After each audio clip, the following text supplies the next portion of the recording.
Forced to work from home by your employer? Laid off or feeling depressed at home?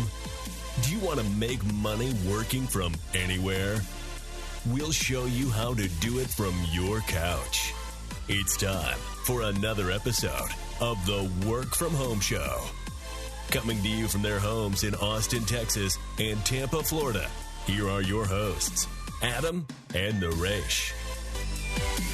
Welcome back to another episode of the Work From Home Show. I'm Naresh, along with Adam Schrader here. Yep, and all the homies, homegirls, home trans, all the homebodies out there. We have another special guest today. He's a good friend of mine. He's one of the first people I met when I moved to Tampa, Florida, about 5.5 years ago. And I'll tell you, he's who you want to know in Tampa Bay. If you move to Tampa, you want to become friends with our guest today. His name is Aakash Patel. He's the founder and CEO of Elevate. He's a very, very well-known individual in not just Tampa Bay, but in all of Florida, very influential around the country. And he's here to join us on the Work From Home Show to talk about his company, how he's instilled a work from home culture within his company, what he sees as far as work from home disrupting his industry, and tips that he has for parents or just regular everyday people working from home. So Aakash, buddy, pleasure to have you on the Work From Home Show. Well, Naresh, thanks for that kind intro. And Adam, thanks again for having me. It's great to be on your podcast. Yeah, no pressure after that little intro there. Yeah, so let's start, Aakash, a little bit about your company, because I think it's actually the first type of company that I came across with this kind of business model or this specific niche. So you're what I would call probably, you probably call it like a business consultancy, which is extremely broad. That can mean anything, but I would call it a network marketing company. Tell us a little bit about your background, what Elevate does, and what is network marketing? Yeah, thanks again for that setup. My background is I wanted to be a journalist when I graduated university. And so I went to Florida State University, go Seminoles, and I got a job at the Tampa Bay Times while I was in college. And I basically was an editorial assistant at their Tallahassee bureau that covered higher education in the state legislature.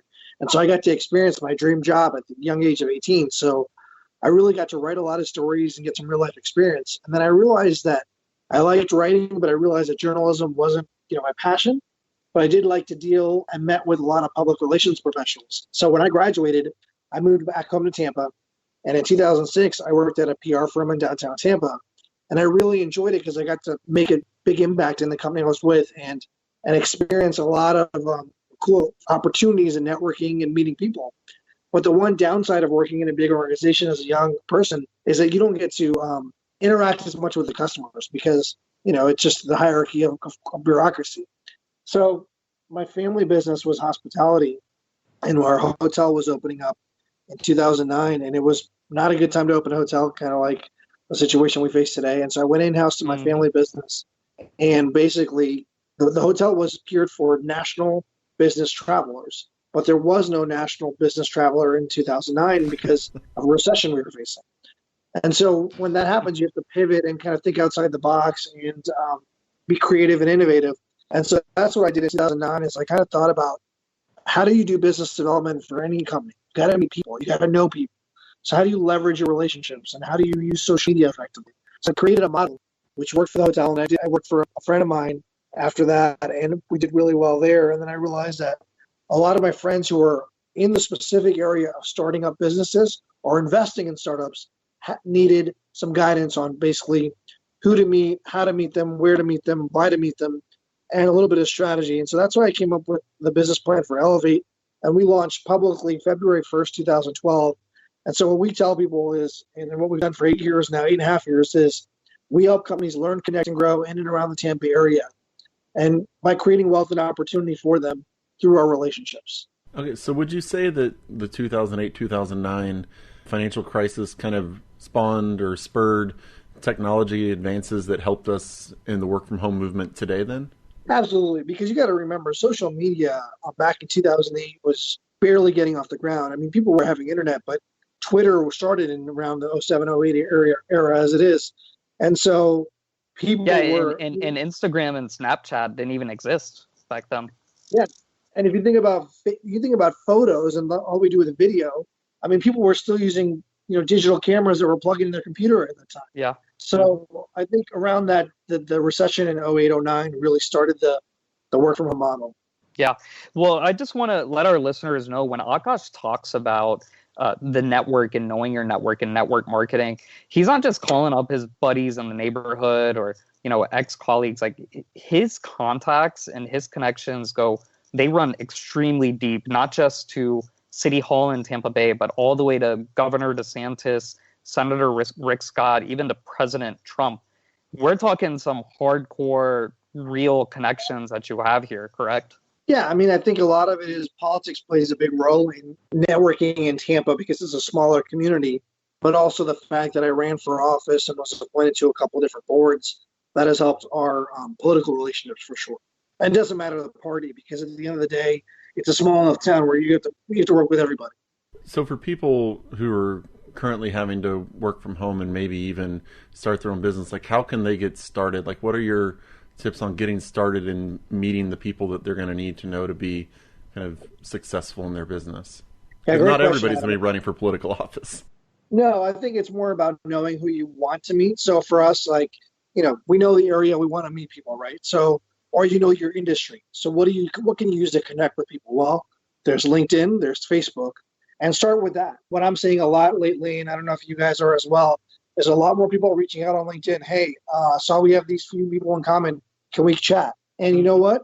People who normally don't like that method, they have the time now to chat. So they'll say yes. And it's kind of like you go to an event. People go to networking events, and that's, of course, what our business is based off of. But, when you go to a networking event, you meet someone for 2 minutes and they give you a business card, you really don't know much about them. You don't know where they went to university. You don't know who you have in common with them. And you don't know even what their background is and what they were doing before this.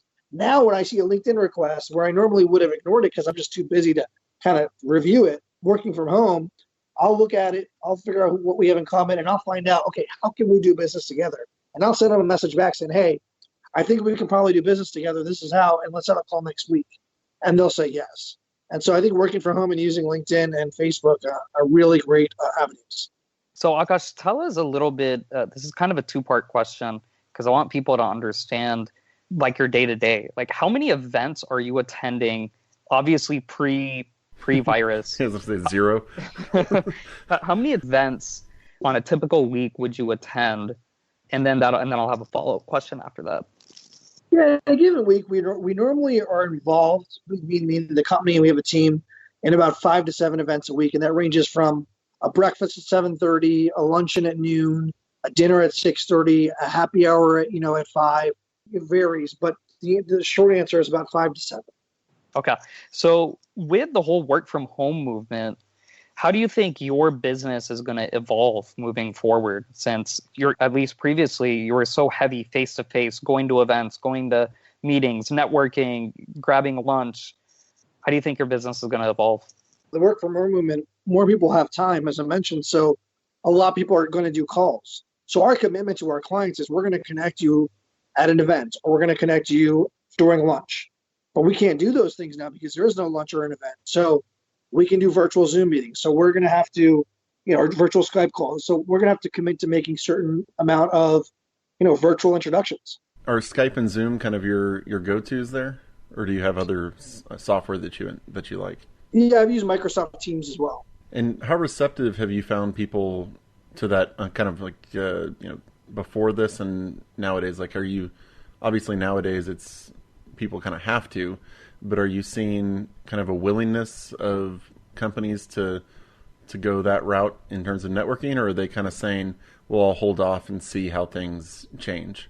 Yeah, they're receptive. I mean, at the end of the day, the truth of the matter is we all know that this is temporary. Mm-hmm. And so who's going to be at the front of the line when this ends? It's the people that continue their normal routine. And so although it's not ideal to have a phone call if you like the person, meeting in person, it's the next best thing. And so to keep it on if we were scheduled to meet, then we should just meet over the phone rather than in person. And so we're advising our customers to do that, and they're taking note of it. So you elevate employees quite several people. It's a small business, successful business, been around, like you said, since 2012. How have you implemented a work from home culture within your company? We've done the work from home thing a lot throughout our career here in 8 years. We do weekly calls and we do daily updates on emails to make sure everyone's doing what they're supposed to. At the end of the day, right, everyone really has the responsibility of promoting their customer on our social media and making sure the client is always happy with the connection and we're on meeting a goal and a deadline. So we've become very goal and deadline focused. So if we're going to do 10 introductions for this client this month, or this week, sorry, we have to do it by what days? Monday, Tuesday, Wednesday, what times? And we're very specific to our clients. So then clients don't ask, why didn't you do it? Well, you aren't on the schedule. So we're creating content calendars, and we're also, trying to change the narrative in their mind and making sure that this is temporary. This is not permanent.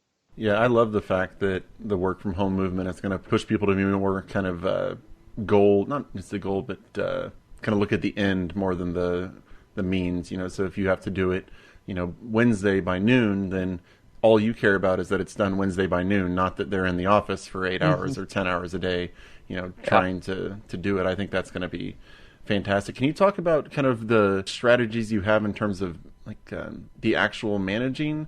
I mean, you talk about how you have the daily things, but like if they need to connect with each other or if you're wanting an update, kind of what is your go-to route? Like, is it just email for the most part, or do you tend to go straight for a phone call or a video call? Kind of how is your managing like the day-to-day aspect?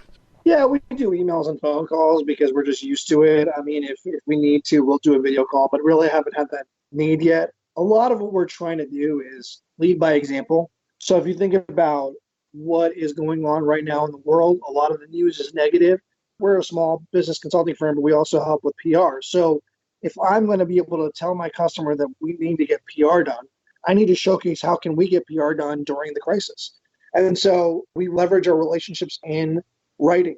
So we've offered to write op-eds for our customers. And so when you offer to write op-eds, you've got to do it yourself and showcase it. And so we've done a lot of that. We've also offered to call the press and call our local news outlets. And so we do that. So then I'm going on a local NBC station here next week, and I went on our local Bay News 9 here 2 weeks ago. And so once I get those clips and those video links and those article links, I share that with our clients. And so our employees see that. They're like, wow, we're really working hard. When everyone else in our competitor set is kind of taking it back, we're working extra hard. We're using and seizing the opportunity. Not that this is a good opportunity to do anything, but it is a way for people who are working from home to be effective.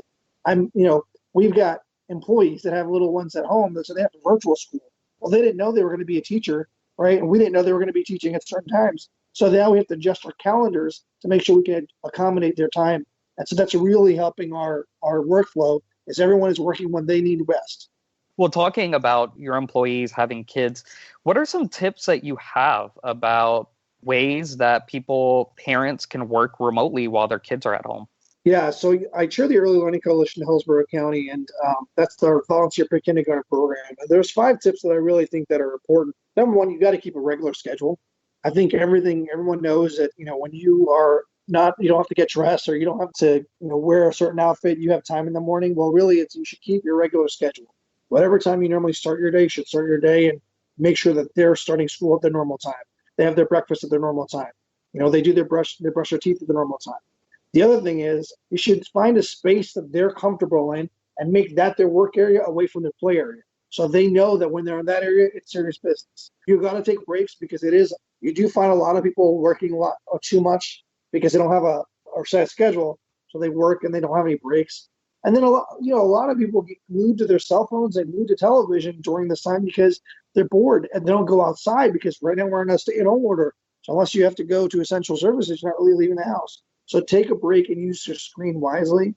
And I think the last thing is, and the most important, is just stay positive. This is going to end, and working from home, might be frustrated with your meals, your routine, but it will end, and just stay positive. So those are our 5 little tips that we share with our network. Yeah, as a homeschooling dad myself, I can tell people that doing school doesn't take the 8 hours that it does whenever they go to public school. It's much shorter than that, so feel free to trust your kids to get their work done there. Are you finding, in terms of people staying home, Is there a generational difference? Like, have you found any certain generation has taken the transition better than the other? Yeah, great question. I think millennials, I have to be very biased because I'm a millennial. I think millennials in the history of the media have gotten traditionally a bad rap. If you think about the first video we saw during COVID-19 was a group of spring breakers in Florida saying, hey, Yeah. we're not going to get COVID. We're just going to hang out. We're going to continue our partying. And I like spring break. I like the beach. I know you guys do too, but we also have common sense. And so the most interesting thing about that video is people were sharing that and it went viral really quick. And they were like, look at these millennials. When the truth is, a millennial at the youngest age right now is actually 23. Now, they could be on spring break, but they're not the traditional spring breakers for sure. And Yeah. then you look at our generation of millennials, right? We entered the workforce with Facebook. I remember being in Florida State University when Facebook, you had to register to get on when you had an EDU email address. Yep. So we were around when Facebook was around, and I'm on the older side of millennials, right? So then I also remember in maybe 5 years ago, we're the generation that entered the workforce with work at home, right? People were getting hired out of university in our generation. They were working remotely and they were just working on the airplane. They were consulting and they were doing whatever. That's our generation. And the other thing was Uber. If you think about what's going on with work from home right now, we entered the workforce when Uber was around, right? And look at how many people are leveraging Uber Eats. That's literally keeping restaurants in business. So a lot of our generation has gotten a bad rap. And I think our generation, especially millennials, and I wrote an op-ed about this that ran in the Tampa Bay Times last week, this is a chance to define our generation because millennials are doctors, they're lawyers, they're law enforcement officers. They have never faced this kind of crisis in their life. You can talk about the recession, but they weren't working during the recession, right? We were just kind of getting out of college around that time. So the long and short of it is, I think this period of time with COVID-19 is really shaping the millennials in our workforce. Yeah, I was born in the early 80s, and I kind of feel like the older age of millennials is kind of the perfect position to be in because we were raised without all the technology and without the internet for the most part. So we're used to not having the internet, but then we also came of age as the internet was there. So we kind of have the best of both worlds. That we're used to, living without technology, but we're really good at also living with technology. I kind of feel like we're in that sweet spot. And if you think about the workforce that's working, right, that's a majority of the millennials. I mean, millennials mostly have children to take care of. I know Naresh is a young newborn and your father. So literally how we overcome all these obstacles and ease into normal routine now, I think the millennials are going to be the generation to watch. And they have to lead, right? Millennials, they have to get their chance to shine, and I think this is it. Well, you said this is a defining moment for millennials. What's your advice to all the millennials who are listening right now? I would say be part of a positive movement. So, for instance, if you see your neighbor doing something positive, whether it's honking their horn when law enforcement comes by, or doing delivering lemonade to the neighbor, whatever you're doing, take a photo of it, write a story about it, put it on your website, put it on your social media, and share the good news. That is really what we're trying to say is, why about 3 weeks ago, March 26th, I wrote on my website, 5 companies in the Tampa Bay area or the nation that are doing positive things to impact our community. And they're not companies that are clients of mine. They're just things that I read in the newspaper. And I put that on my social media, I put it on my website, and I got so many comments on LinkedIn saying, hey, thank you for shedding some positivity. And I think that's what millennials are good at. They're good at bragging. So I want to brag effectively. Nice. So are you expecting, obviously people are working from home right now, and a lot of us are doing it, not of us, a lot of people are doing it as W-2 employees, but there's a lot of, 1099 employees who have been, they're not needed anymore or they can't be afforded right now.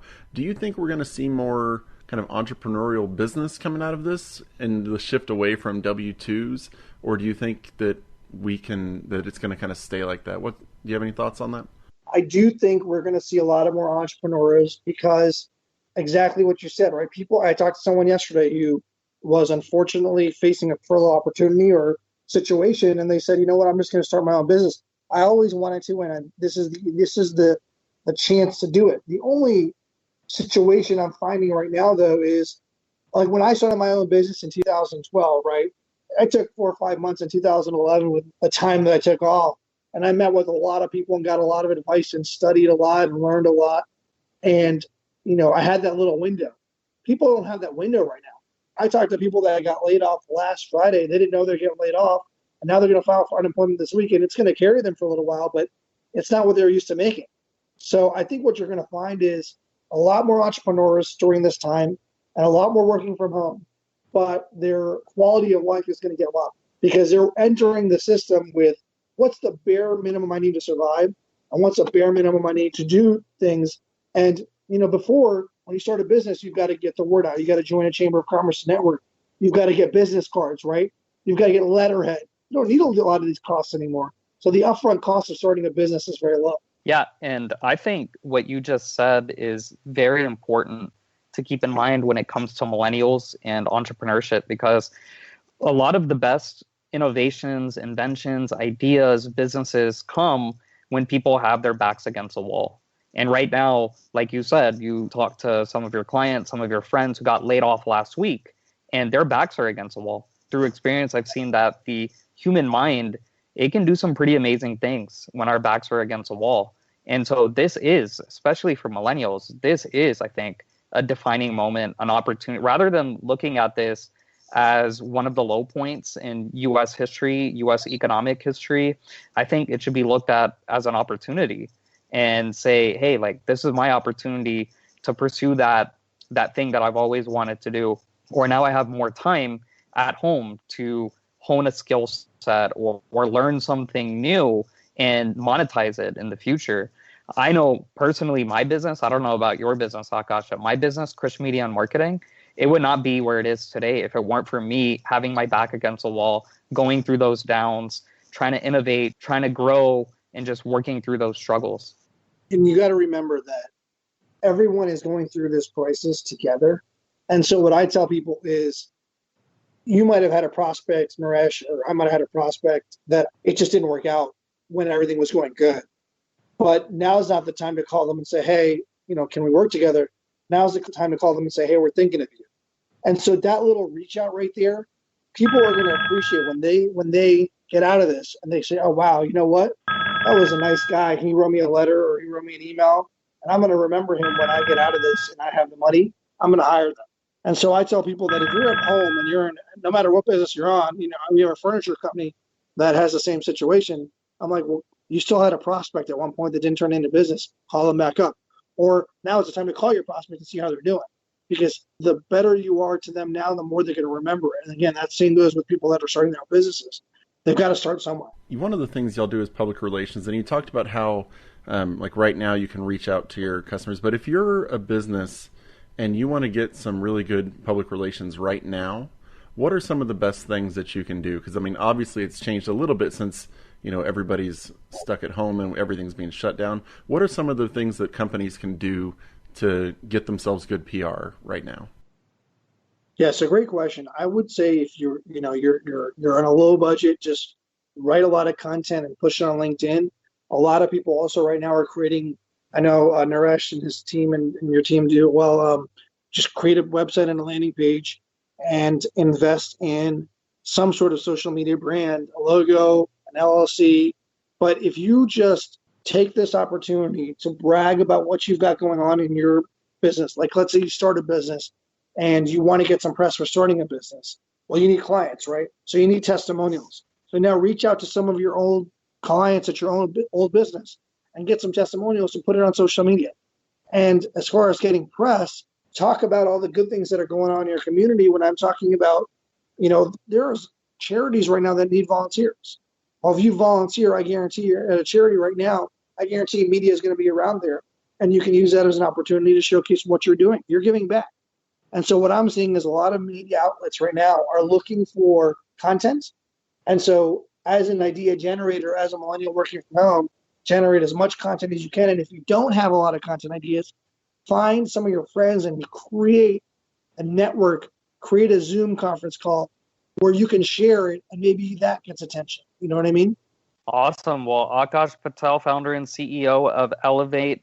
The website is elevate-inc.com, elevate-inc.com. Aakash, any final thoughts I really appreciate the opportunity, and I just want to remind everyone that you can follow me on Twitter at Patel, Pateltimes, and our website, like you mentioned, is elevate-inc.com. And Naresh and Adam, I appreciate the opportunity, and I'll definitely send you the op-eds we talked about, and hopefully you can share them as well. Yeah, Absolutely. so that's Twitter, Patel Times, at Patel Times. Aakash Patel, thanks a lot for coming on, Mr. Tampa himself. Really, really awesome words of wisdom, great insight, and we appreciate your time. And we'll try to get you back on later this year after things settle back down. Looking forward to it. Thanks again, guys. All right, and to all our listeners out there, if you enjoyed Aakash, if you have any other guest requests, reach out to us, hello@workfromhomeshow.com. That's hello@workfromhomeshow.com. Visit our website, workfromhomeshow.com. Get on our mailing list there. We're giving away all sorts of free goodies, including my book, 50 Shades of Marketing, if you get on that mailing list. So check it out, workfromhomeshow.com. And until next time, keep on working from home.